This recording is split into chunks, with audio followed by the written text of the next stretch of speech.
I'm 59 years old now, and for 27 years I kept the biggest secret imaginable. In the forest behind my property, hidden from the world, lived a creature that shouldn't exist. His name was Atlas, at least that's what I called him, and he was a Sasquatch. I found him in 1997, when I was 32 years old, severely injured and on the brink of death. And that day I made a decision that would change both our lives forever. This is the story of how an ordinary man became the guardian of something extraordinary, and how everything fell apart when people I should never have met showed up at my door. But before we continue, if you like incredible and mysterious stories like this, leave your like on the video and subscribe to the channel. This helps me a lot to keep bringing content like this to you, and activate the bell so you don't miss any new stories. Now let's continue. March 1997. Spring was arriving in the Rocky Mountains of Colorado, where I'd lived since I was 25. I inherited the property from my grandfather, 55 acres of dense forest with a modest house and an old barn, isolated enough that my nearest neighbor was almost 5 kilometers away. It was perfect for someone like me, who preferred solitude and simplicity. My name is Thomas Garrett, and back then I was just a quiet guy, trying to make a living as a carpenter. I did jobs in the nearby town of Silverthorne, building custom furniture, fixing roofs. It was honest work that paid the bills. I lived alone, never married, content with my books, my workshop, and my piece of the forest. On March 19th, 1997, I was cutting firewood when I heard something that made me stop. It was a sound unlike anything I'd ever heard, a low, anguished vocalization that echoed through the trees. Not quite human, not quite animal, something in between. I grabbed my rifle, because in bear country you always go armed into the forest, and headed toward the sound. I walked about 400 meters into the forest on my property until I found the source. At first I thought it was a bear caught in a trap, but as I got closer, pushing through the undergrowth, I realized it was something completely different. It was lying on its side near a frozen stream, and it was huge. Must have been about 2 meters and 30 centimeters tall, covered in dark brown fur matted with blood. The arms were too long, the shoulders too broad, and the face, my God, the face was like nothing I'd ever seen. Almost human, but not exactly. Heavy brow, broad nose, eyes full of pain and what looked like intelligence. A Sasquatch. A real, living Sasquatch, injured and dying on my property. My first instinct was to run. All the campfire stories, all the warnings about creatures in the forests came flooding back. But then he looked at me, and I saw something in those eyes that paralyzed me. It wasn't animal awareness. It was understanding, recognition, fear. He was afraid of me. I lowered my rifle slowly. "Easy," I said, though I had no idea if he could understand me. "I'm not going to hurt you." I approached slowly, movement slow and non-threatening. That's when I saw the injury. His right shoulder was torn, as if he'd been hit by a bullet that grazed him. The wound was infected, the skin around it swollen and red. He made that sound again, lower this time. He wasn't trying to threaten me. He was asking for help. I'd treated injured animals before, deer, coyotes, even helped a bear cub once. But this was different. This was something that shouldn't exist, something that, if discovered, would bring scientists, government agents, hunters, and God knows who else to my property. But looking at that creature suffering on the ground, I couldn't just walk away. "Okay," I said, more to myself than to him. "Okay, let's see what I can do." I ran back home and grabbed my toolbox, medical supplies, and a bottle of vodka, the only anesthetic I had. When I returned, the creature was still there, watching me approach with wary eyes. "This is going to hurt," I told him, opening the vodka bottle. "But if we don't clean this wound, the infection is going to kill you." I poured vodka over my hands and over the wound mechanism. The creature tensed, making sounds of pain, but didn't try to attack me. He seemed to understand I was trying to help. It took me almost 2 hours to clean the wound properly. The damage was significant: deep laceration, possible infection in the muscle tissue. I cleaned the injuries as best I could, poured more vodka as disinfectant, which made the creature let out a roar that probably scared every animal within a kilometer, and wrapped the shoulder with clean bandages. "You can't stay here," I said, sitting back on my heels, exhausted. "You need shelter, food, a safe place to recover. Can you walk?" The creature tried to stand, but immediately collapsed. The shoulder couldn't support any weight. I looked around at the forest, then back at the creature. If I left him here, he would die. Other animals would find him, or he would succumb to infection. And if someone else found him first, I made a decision that would define the next 27 years of my life. "My barn," I said. "It's not far. I can help you get there, but you have to trust me." Over the next 4 hours, using a combination of encouraging words and physical support, I helped the creature make his way back to my property. It was agonizingly slow, and I had to practically carry him the last 100 meters. When we reached my barn, we were both exhausted. The barn was old but solid, with a hayloft and several stalls that hadn't housed animals in years. I used it for storage, old furniture, tools, lumber. I cleared out the largest stall and helped the creature inside, piling hay to make a soft place to rest. "Stay here," I told him. "I'll bring food and water. We need to keep you hidden. Nobody can know you're here. Do you understand?" The creature looked at me with those intelligent eyes and made a soft sound. Then, impossibly, he nodded, a clear, deliberate nod of understanding. "My God," I whispered, "you really do understand." I spent the rest of that day and night caring for the creature. I brought water, which he drank gratefully.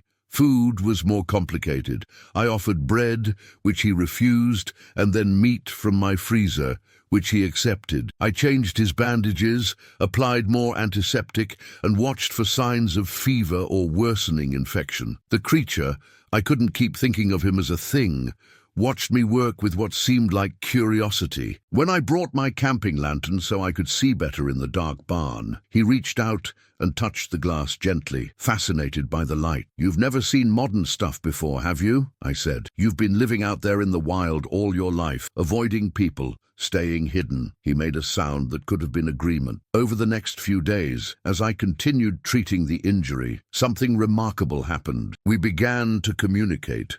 Not with words. The creature's vocal anatomy couldn't produce human speech, I realized, but with gestures, sounds, and expressions. He learned to nod for yes and shake his head for no. He would point at things he needed or wanted. And he began making different vocalizations that I gradually learned to interpret. One sound for pain, another for hunger, another for gratitude. By the end of the first week, the infection was receding and the shoulder beginning to heal. The creature could put a little weight on it, though it would be weeks before he could move properly. And by then, I'd made another decision. Even after he recovered, I couldn't let him go back into the wild. Not yet. Maybe never, because on March 23rd, just 4 days after I'd found him, military helicopters appeared over the area. They were flying low, clearly searching for something. I stood outside watching, my heart pounding, while the creature, I'd started calling him Atlas because of his size and the way he seemed to carry the weight of the world on his shoulders, remained absolutely silent inside the barn, just 20 meters away. The helicopters patrolled for 3 days. Then men in uniform began asking questions in town. Had they seen anything unusual? Large footprints? Strange sounds in the forests? Someone had reported something, and the government was investigating. I'd heard about this before. Whispered stories about government agents searching for Sasquatch, rumors of creatures being captured and taken to secret facilities. I didn't know if the stories were true, but I couldn't risk finding out, so the creature stayed in my barn. And as days turned into weeks and weeks into months, something unexpected happened. We became friends. I called him Atlas, and he seemed to accept the name, responding when I said it. He was male. I confirmed this while treating his injuries, probably in his 30s, based on my best guess at age indicators. Atlas was incredibly intelligent. Within a month, he'd learned dozens of gestures we could use to communicate. He understood that he needed to stay hidden and never made loud sounds during the day when someone might hear. He learned my daily routine and would wait patiently for me to bring food and water. But he was also lonely. I could see it in his eyes, especially at night in the soft sounds he'd make when he thought I couldn't hear. He missed his kind, missed the forest, missed his freedom. "I'm sorry," I told him one night, as spring turned to summer. "I know this isn't fair, but if they find you, they'll take you away, lock you up, study you, maybe worse. At least here, You're safe." Atlas looked at me with those sad, intelligent eyes. Then he placed one huge hand on my shoulder, gently, carefully, aware of his own strength, a gesture that said, "I understand. Thank you for protecting me." That was April 1997. Bill Clinton was president. The internet was just beginning to become popular, and the world had no idea that in a small barn in Colorado, a man and a Sasquatch were forming an unlikely friendship that would last almost 3 decades. In June, Atlas's shoulder had healed enough that he could move again, though with a slight stiffness that would never completely disappear. He could have left. The barn door was never locked, but he stayed, maybe because he felt safe, maybe because he too was alone and had found companionship, or maybe because he understood what I was offering, protection from a world that would never accept what he was. Whatever the reason, Atlas stayed, and I kept his secret, day after day, month after month, year after year. Living with Atlas required completely restructuring my life. The barn became his permanent home, and I spent months making it more comfortable for him. I insulated the walls for winter, installed a wood stove for heat, and created a space where he could move freely without being visible from outside. The biggest challenge was food. Atlas was large, probably 270 kilograms, and needed to eat a lot. His natural diet was omnivorous: meat, fish, fruits, roots, nuts. I couldn't just buy enough groceries for 2 without raising suspicions, so I had to be creative. I started hunting more, telling people in town I was selling venison to cover my increased ammunition purchases. I planted a huge garden, explaining it as a new hobby. I drove to different towns to buy groceries, so no single store would notice how much I was purchasing. Each trip required careful planning to avoid drawing attention. Atlas adapted to his new life remarkably well. He was naturally nocturnal, which helped. He'd sleep during the day when I was working and be active at night when there was no risk of being seen. I'd spend my evenings in the barn with him, and we developed routines that felt almost domestic. He was fascinated by human things. I brought him books, and though he couldn't read, he'd study the pictures for hours. I had an old radio in the barn, and he loved listening to music, especially jazz, which seemed to calm him. When DVDs began to get popular, I brought in a small TV with a player, and Atlas would watch for hours, totally captivated by the moving images. "You're probably the only Sasquatch in the world who's seen Titanic," I told him one night in 1998, watching him watch the movie with wonder in his eyes. He made a sound that I'd learned meant amusement. If he could laugh, he would have, but there were difficult moments, especially in those first years. In November 1998, a severe storm damaged my barn's roof. I had to hire a contractor to fix it, which meant Atlas had to hide in the hay storage under tarps and blankets for 5 days, while workers were on the property. I stayed with him the whole time, terrified that one of them would hear him breathing or moving. "Just a little longer," I whispered to him as hammers pounded overhead. "Stay quiet, stay still." Atlas remained perfectly motionless for hours at a time. His self-control was extraordinary. When the workers finally left and I removed the coverings, he was stiff and uncomfortable, but hadn't made any sound that could have revealed his presence. In July 2000, a forest fire came within 3 kilometers of my property. Evacuation orders were issued, and police came door to door to make sure everyone left. I told them I'd evacuated, then snuck back to stay with Atlas. "I'm not leaving you," I said, as smoke filled the air and ash fell like snow. "If this place burned, we burn together." Atlas looked at me with what I can only describe as gratitude mixed with concern. He placed his hand over his chest, then pointed at me, then at the forest. He was telling me to save myself, that I didn't have to stay. "Yes, I do," I replied. "You're my responsibility now, my friend. Friends don't abandon each other."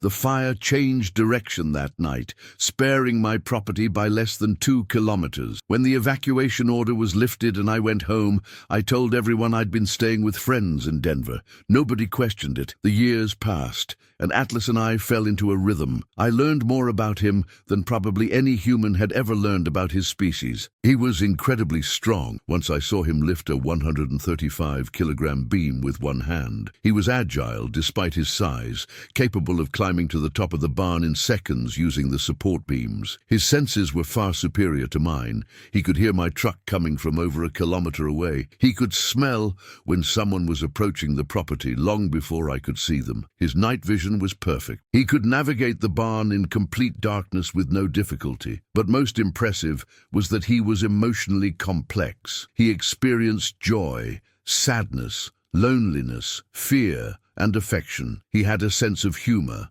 Sometimes he'd hide my tools as a joke, then make that amused sound when I couldn't find them. He could be playful, gentle, thoughtful. In 2003, I made a major modification to the property. I told people in town I was building a large storage shed, but actually I was creating a tunnel system connecting the barn to a fenced section of forest area where Atlas could go outside safely at night. 25 meters of underground tunnel, reinforced with timber and concrete, opening into an enclosure of about 1,000 square meters, surrounded by a 3.5-meter tall fence, camouflaged to look like natural forest. It took me 8 months working every night, but when it was finished, Atlas had access to open air and real trees for the first time in 6 years. The first night he went outside, he stood under the stars for an hour, just looking at the sky. I stood watching him from the tunnel entrance, and I saw tears in his eyes. "I know it's not the same as real freedom," I said quietly, "but it's something." He made a soft sound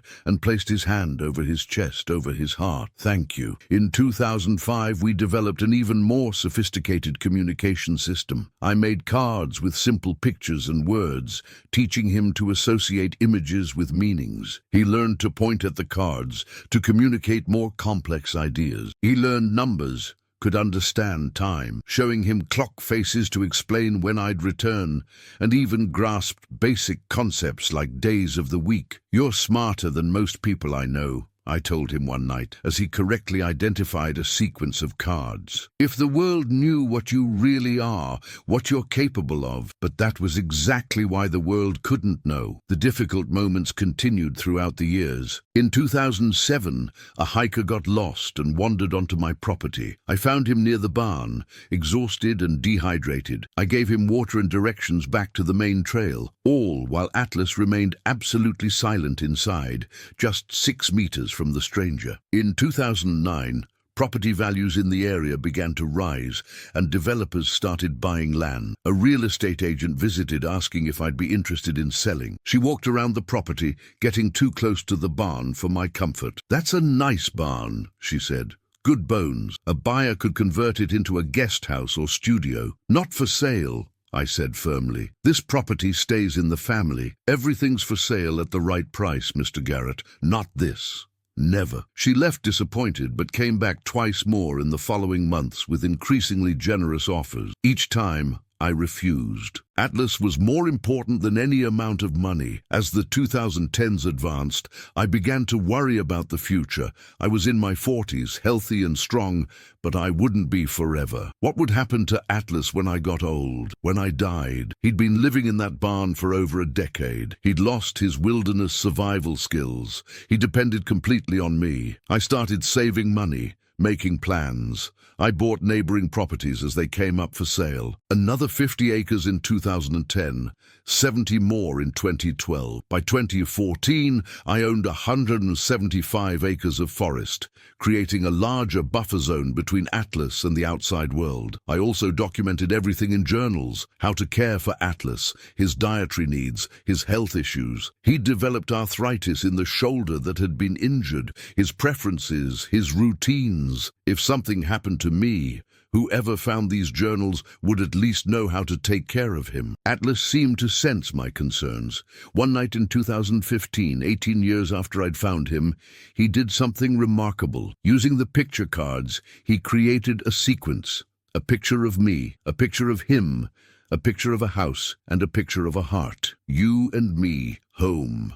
Love," I interpreted. "This is our home. We're family." He nodded emphatically, then pointed at me and made a gesture I'd learned to recognize, his hand over his heart, then extended toward me. His way of saying he was grateful, that he cared for me. Yes, friend, I said, my voice thick. We're family. You're stuck with me for a long time. As 2016 approached, Atlas was middle-aged, probably about 50 years old by my estimates. I was 51. We'd spent almost half our lives together, hidden from the world, creating our own small universe in that barn and the forest around it. I'd sacrificed a normal life for this. No wife, no kids, no close friendships. Keeping Atlas's secret meant keeping everyone at arm's length. My existence revolved around protecting him, providing for him, keeping him safe and hidden. But watching him that New Year's Eve 2016, sitting peacefully in the barn, listening to jazz on the radio as the year turned, I knew I'd made the right choice. The world might see him as a monster or a curiosity, but I saw him for what he really was, a person, different from me, certainly,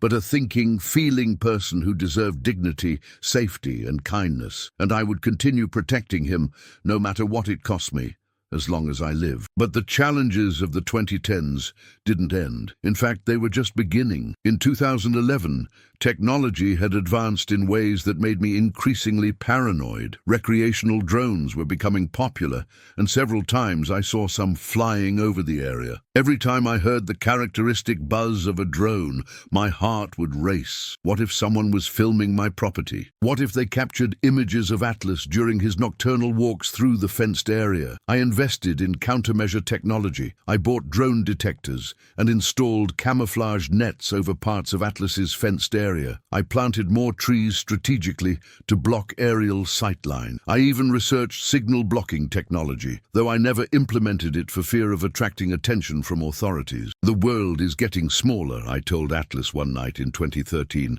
Harder to keep secrets. Everyone has cameras now, internet, GPS, drones.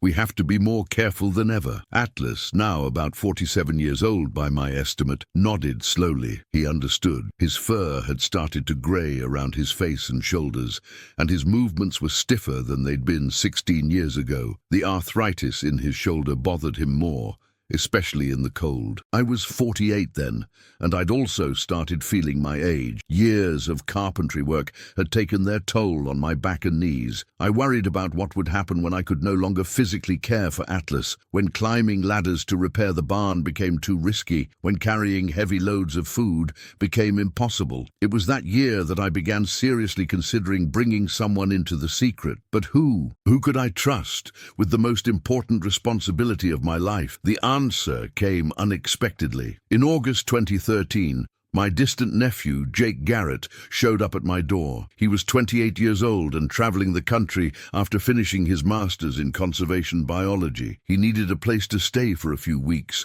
while doing field work in the area. I was hesitant. Having someone on the property for weeks would be a huge challenge. But Jake was family, and I needed to evaluate whether he could be trusted with Atlas's secret eventually. I let him stay in the main house while I spent even more time in the barn, making sure Atlas remained completely silent during the day. Jake was smart and observant. On the third day, he commented, "Uncle Tom, you spend a lot of time in that old barn. What do you keep there? Your carpentry workshop? Special projects?" I said vaguely. "Things I work on alone."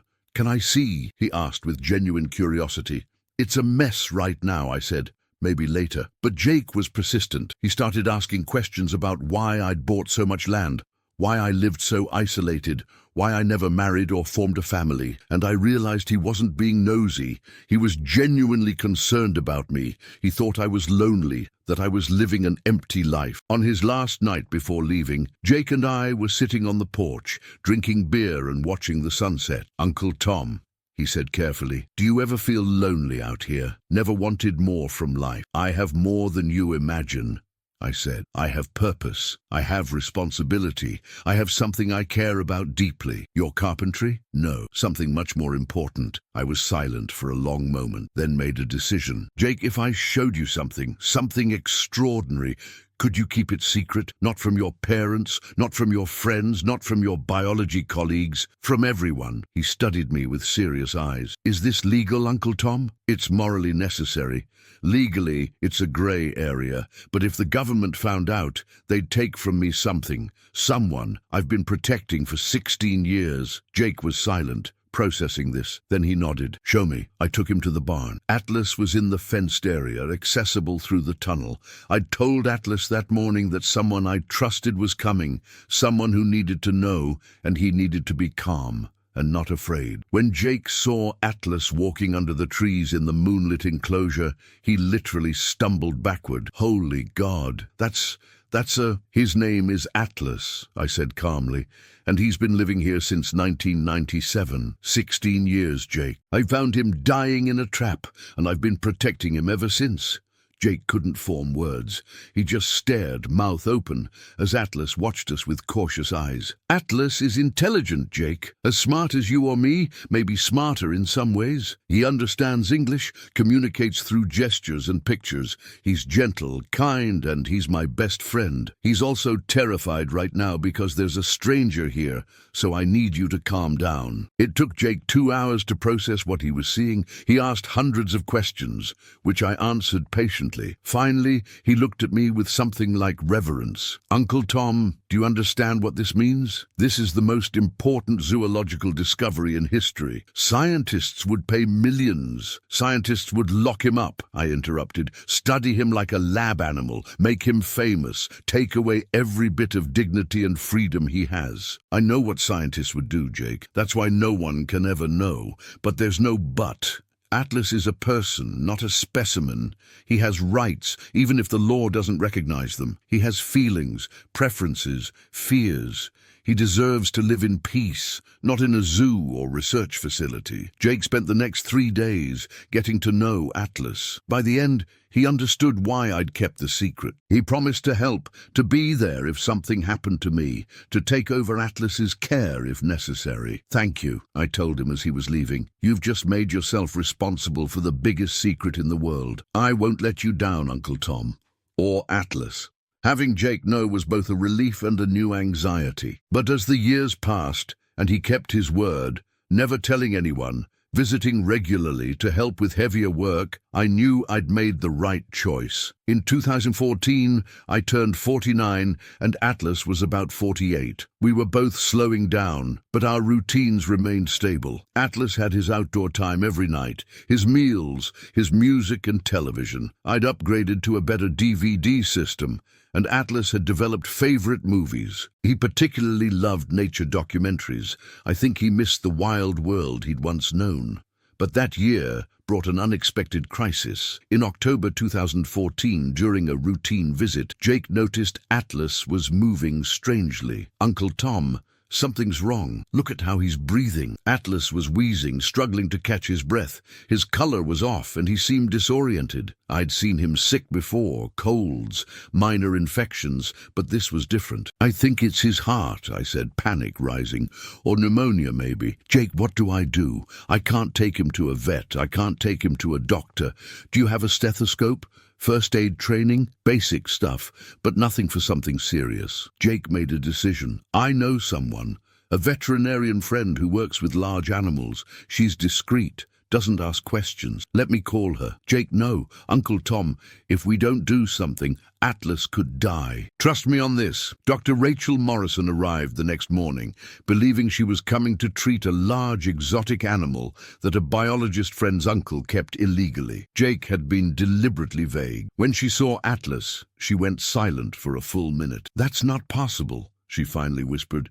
It's possible and it's real. And he's dying, I said. Can you help him? Rachel, to her credit, pulled herself together quickly. She examined Atlas, who was too sick to be frightened of yet another stranger. Her diagnosis was pneumonia, severe but treatable if we acted quickly. He needs antibiotics, respiratory support, and monitoring. I can do this. But she looked at me and Jake. This is real. You're hiding a living Sasquatch for 17 years. Yes, I said. And if you tell anyone, they'll take him away from me.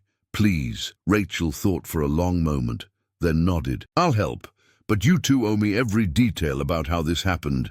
She treated Atlas for 3 weeks, visiting daily, bringing medications and equipment. Atlas's fever broke on day 5, and by day 10 he was breathing normally again. Rachel refused payment, saying the experience was compensation enough. He's remarkable, she told me, physiologically similar to great apes, but with unique adaptation. His lung capacity is extraordinary, probably why he survived pneumonia that would have killed a human. And Tom, he trusts you completely. The bond you two have is something I've never seen between human and animal. He's not an animal, I corrected gently. He's a person. Different, but a person. Rachel nodded slowly. Yes, I can see that now. She became part of our small circle of trust. 3 people in the world who knew about Atlas, and all of us committed to protecting him.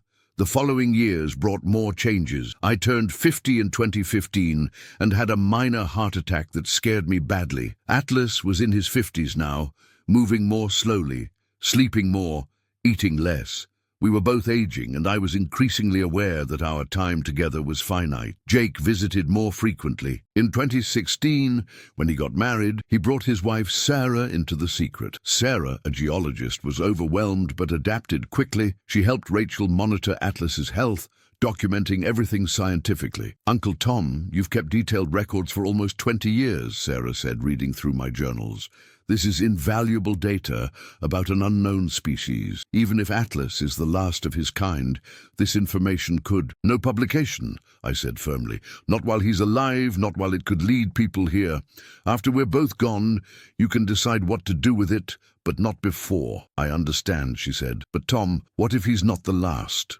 What if there are others out there who could benefit from what you've learned about his care, his needs? It was a question I'd asked myself 1,000 times. Were there others like Atlas, hiding in the deep wilderness, struggling to survive? If there were, could my knowledge help them? But the risk was too great. Revealing what I knew meant revealing Atlas's existence, and I'd promised him 20 years ago that I'd keep him safe. But then 2017 came, and everything changed. It was on a cold October afternoon, 20 years and 7 months after I'd found Atlas. I was in my workshop working on a dresser when I heard the sound of cars arriving. Not just one car, several. I looked out the window and felt my blood freeze. 3 identical black SUVs had parked in front of my house. Men in dark suits got out, 6 of them, moving with military precision. One of them, a woman with grey hair pulled back in a tight bun, walked directly toward my door. I opened it before she could knock. "Can I help you, Mr. Thomas Garrett?" She showed identification, but passed it too quickly for me to read completely. I could only see that it was federal. "I'm Agent Catherine Wells, United States Fish and Wildlife Service. We need to talk to you about your property." My heart was pounding so hard, I thought she might hear it. My property? Specifically, about unusual activity that's been reported in this area for the past 20 years. She studied me with sharp, analytical eyes. "You live alone here, Mr. Garrett?" "Yes." "And you own all this land? The 175 acres? "Yes. I bought it over the years. It's an investment." "Interesting." She looked past me, directly at the barn in the distance. "That's your barn?" "It is. I use it for carpentry and storage. Could we take a look? Do you have a warrant?" My voice came out firmer than I expected, but my hands were shaking. "Actually, we do." She gestured, and one of the men handed her a folded document. "A federal warrant to search your property for evidence of protected species being kept illegally or evidence of interference with federal investigations regarding endangered species." My mind raced. Atlas was in the barn now, probably sleeping in his rest area. It was daytime. He wouldn't make noise unless there was an emergency. But if they went in there, how could I explain? How could I protect him? "Look," I said, trying to keep my voice calm and reasonable. "I don't know what you've heard about, but there's nothing unusual here. It's just me, my carpentry workshop, and gardening equipment. I've been living here for decades without bothering anyone." "Then you won't mind if we look," Wells said. It wasn't a question, it was a statement of intent. They went straight to the barn. I tried to think of some way to stop them, to warn Atlas, but my mind was blank. Each step toward the barn seemed in slow motion. My heart pounded, my palms sweated. 20 years of secrets were about to end in a matter of minutes. "Mr. Garrett, the door is locked," Wells said, her hand on the handle. "Let me get the key." My hands trembled as I searched my keyring. I dropped the keys once, had to pick them up. Every second counted. Maybe Atlas could hide, disappear somewhere in the shadows of the barn. He'd hidden before during the roof repair. Maybe, but when I opened the door and they entered, with flashlights sweeping the dark interior of the barn, there was no hiding. Atlas was there, standing in the center of the main space, fully visible under a ray of light coming through the skylight. He must have heard the cars coming, must have known something was wrong. And instead of hiding, he'd stood there waiting, standing upright with dignity. The agents froze. For a moment no one moved, no one breathed. Wells exhaled very slowly, her eyes wide. My God, it's real. Atlas looked at me through the dim light of the barn. His eyes showed no fear, just a calm, deep sadness. He knew this was what he'd always feared, the day they would come to take him away, the day our life together would end. Please, I said, my voice breaking, please don't take him. He hasn't done anything wrong. I was just protecting him. He was injured, dying when I found him. I saved his life. He's my family. Wells turned to me, and her face was different now. The professional mask had fallen, replaced by something that looked almost like reverence mixed with shock. Mr. Garrett, she said quietly, do you have any idea how long we've been searching for a living specimen? He's not a specimen, I said, tears streaming down my face now. I didn't care anymore about hiding my emotion. He's a person. His name is Atlas. He understands English, communicates through gestures and pictures. He's gentle, intelligent, and thoughtful. For God's sake, he's watched Titanic with me 15 times. He has favorite movies, favorite music. He has a sense of humor. He's a person. One of the other agents laughed nervously, an uncomfortable sound that echoed strangely in the silent barn, but Wells silenced him with a single severe look. She approached Atlas slowly, hands open and visible. Atlas, she said, her voice surprisingly gentle, my name is Catherine. We're not going to hurt you. Atlas looked at me, his eyes asking a question. I nodded, tears streaming down my face, my vision blurred. It's okay, friend. She's telling the truth. They're not going to hurt you. It's okay. But it wasn't okay. I knew it wasn't. In the hours that followed, more vehicles arrived. Scientists with equipment, veterinarians with medical bags, more government agents with clipboards and cameras. They turned my quiet property into an operation zone, with tents being set up, generators humming, people running back and forth with urgent purpose. Wells took me inside the house, while her team did God knows what with Atlas. We sat at my kitchen table, the same table where I'd eaten solitary meals for 20 years, always keeping a secret. Mr. Garrett, I need you to understand something, she said, her hands folded on the table. We're not the villains here. I know it must seem that way now, but we're not. You're taking him away from me. Not necessarily. She leaned forward. Mr. Garrett, Tom, may I call you Tom? Whatever. Tom, there are things I need to tell you.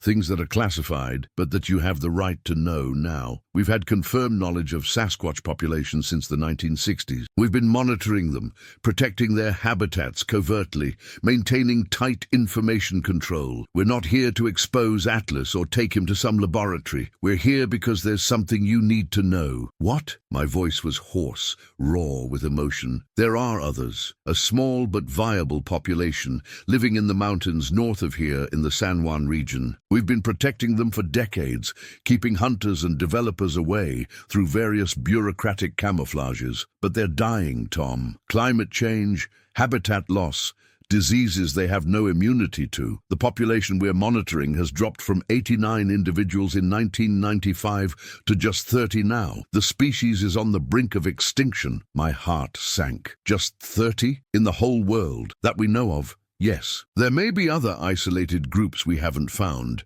but this is the only confirmed population under active protection. And Tom, she hesitated, they're failing.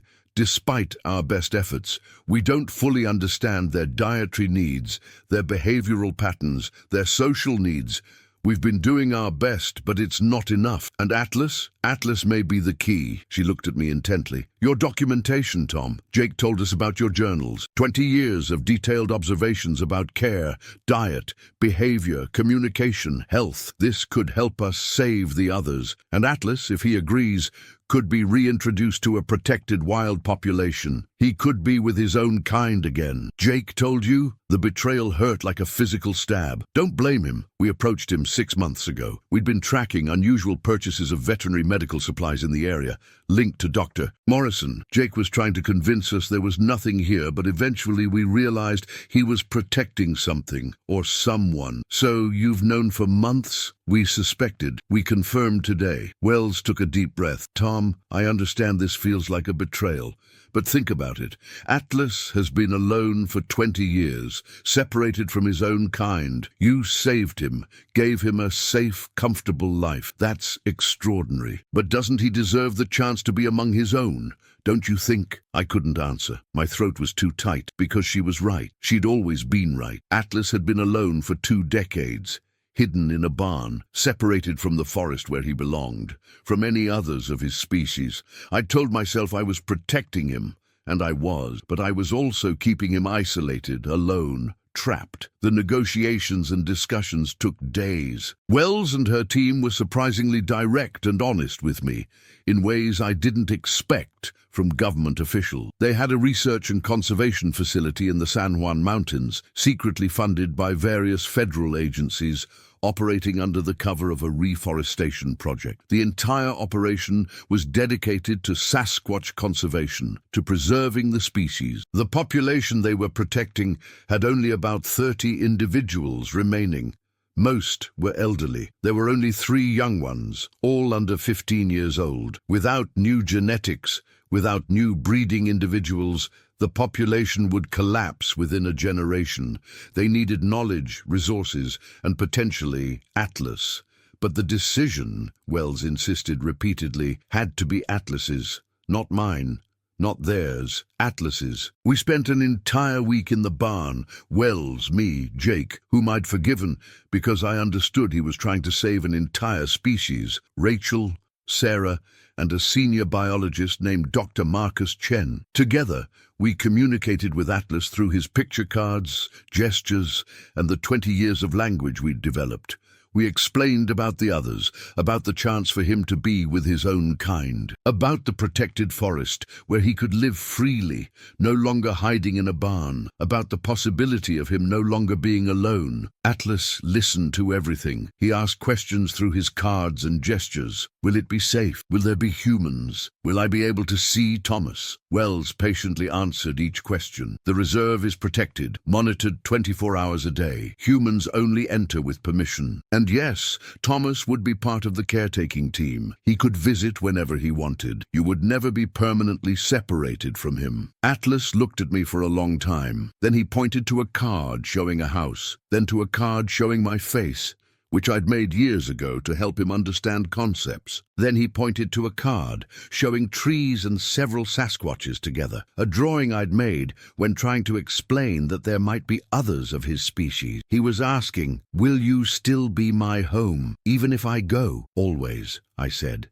my voice breaking. "I'll always be your friend, your family. Nothing changes that. But Atlas, you deserve more than I can give you. You deserve to be with your own kind, to be truly free." Atlas placed his hand over my chest, our gesture of love and family that we'd developed over 2 decades. Then he turned to the card showing the forest and the other Sasquatches. He looked at it for a long time. Then, slowly and deliberately, he nodded. He was choosing to go. Not because he was leaving me, but because he was ready to go home for real. The transition took weeks. Wells and her team explained that they couldn't just release Atlas into the wild after 20 years in semi-captivity. It had to be gradual, careful, methodical. Atlas would need to relearn survival skills he'd lost or never fully developed. He'd need to slowly adjust to the other Sasquatches, who might be cautious or even hostile toward a stranger. During this transition time, I met the entire conservation team. I saw the facility they'd built in the San Juan Mountains, and it was impressive. 2,000 acres of pristine, preserved forest,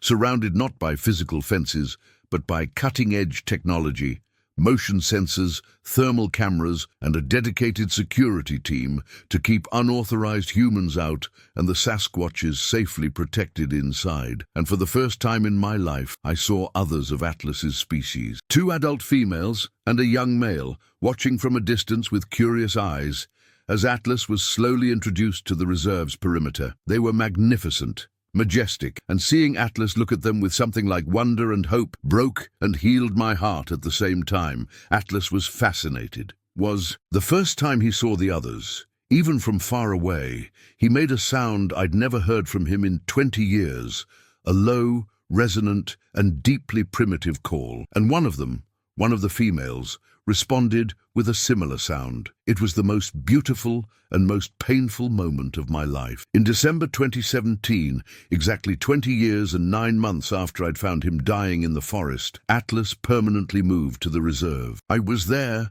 with Wells and Chen and the entire team when we released him into the protected forest. Atlas stood still for a moment at the edge of the dense forest, just looking at the trees, at the open sky, at the freedom he hadn't known in 2 decades. Then he turned and looked at me one last time. He placed his hand over his heart. Our gesture. Then he pointed at me and made the same gesture back, his huge hand over his chest, then extended toward me. Family, always. Love. Go, I said, smiling through tears. Go live. Go be free. You deserve this. Then he turned and disappeared into the trees. One of the other Sasquatches, the female who'd responded to his call, was waiting for him in the forest's penumbra. Together they disappeared among the pines and firs. I cried. After 20 years protecting him, keeping him safe, keeping him hidden, I'd let him go. And it was the most difficult and most right thing I'd ever done. Wells placed her hand on my shoulder. You did something extraordinary, Thomas. You gave him 2 decades of safety when he was most vulnerable. And now you're giving him the freedom he always deserved. That's true love. That's real sacrifice. The 7 years since then have been different, but wonderful in their own ways. I became an official part of the conservation team, visiting the reserve weekly, sometimes staying for days, working with Wells and Chen and the others to help protect the remaining Sasquatch populations. My 20 years of documentation about Atlas became the foundation of their care protocols, their management strategies, their understanding of the species. And Atlas? He thrived in ways I never could have predicted. He formed a strong bond with the female who'd greeted him that first day, a Sasquatch the team had been monitoring for years and that I started calling Luna. They became inseparable. In 2019, they had an infant, a small baby Sasquatch that Atlas proudly showed me from a safe distance, holding him gently as the baby clung to his fur. I cried that day too, tears of pure joy. Atlas was a father. He had a family. He had a real life. The population in the reserve grew slowly but consistently, from 30 to 47 in 7 years. It's not enough to guarantee the species' long-term survival, but it's hope. It's a beginning. I still visit Atlas every week. He always recognizes me, making that special sound that's reserved just for me. Sometimes we sit together at the forest's edge, no longer in a dark, closed barn, but under open sky with wind in the trees and birds singing. We share the comfortable silence of old friends who don't need word. Luna accepts me now too. Sometimes she sits with us, and their baby, who's now 5 years old and who I call Echo, plays nearby, occasionally approaching with curiosity before running back to the safety of his parents. I'm 59 years old now. Atlas is about 57. We spent 20 years hidden together and 7 years in this new reality where he's free but still protected. It's better this way. He's where he belongs, among his own kind, in the forest, living the way he always should have lived. Sometimes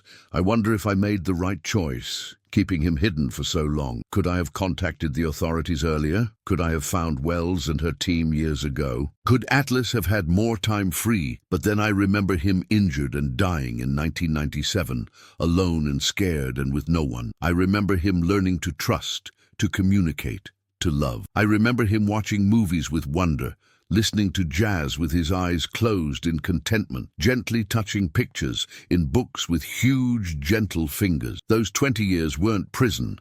They were survival. They were recovery. They were friendship. They were love. And when the time came, when he was strong and healthy and ready, I was able to give him back the freedom he deserved. The men in black, or rather the woman in black and her team, came knocking on my door in October 2017. And yes, they took Atlas away from me, but not in the way I'd always feared. They didn't lock him in some laboratory. They didn't turn him into a specimen. They freed him. And in doing so, they freed us both. Because some secrets aren't meant to be kept forever. Some are kept until it's safe, until it's time to let them go. And when you love someone, truly love them, you protect them while they need protection. And then, when the right moment comes, you let them go home. Atlas is home now, and every time I visit the reserve, every time I see him walking free under the trees with Luna and Echo, I know I did the right thing. All those years hiding him, protecting him, loving him, all of it led to this moment, to his freedom, to his family, to the survival of his species. I was just an ordinary man who found something extraordinary and made a promise to protect, to care for, to love, no matter the cost. And I kept that promise, not in the way I planned, not in the way I imagined that day in March 1997, but in the way that mattered most. Atlas is free now. He has a mate, a son, a community. He has the forest, the sky, the life he should have had from the beginning. And that, in the end, was all that ever mattered. So yes, I kept a Sasquatch secret for 27 years, and when men in black knocked on my door, I thought I'd lost everything. I thought they'd destroy the life I'd built for Atlas, that they'd turn our 20 years together into nothing. But actually, I gained everything. Because giving freedom to someone you love isn't loss. It's the greatest gift you can give. It's the purest, truest, deepest love possible. And every week, when I visit and Atlas places that huge hand over his heart and points at me, I know he understands. We both understand. Family isn't about being trapped together in a barn. It's about giving each other wings to fly, even when it means letting go. It's about doing what's best for the other, even when it hurts. It's about love that transcends physical presence. This is the story of Atlas and me. 20 years hidden in a barn, 7 years free in a protected reserve, and a bond that will never be broken, no matter how many kilometers or fences or years separate us. Because true love doesn't imprison. True love protects when necessary. And when the time comes, when it's safe and right, true love sets free. If you enjoyed this story, don't forget to leave your like and subscribe to the channel for more incredible content like this. And tell me in the comments, what would you do if you found a creature that shouldn't exist? Would you protect it in secret like I did, or would you seek help immediately? I'd love to know your opinion. Thank you for watching, and until the next incredible story,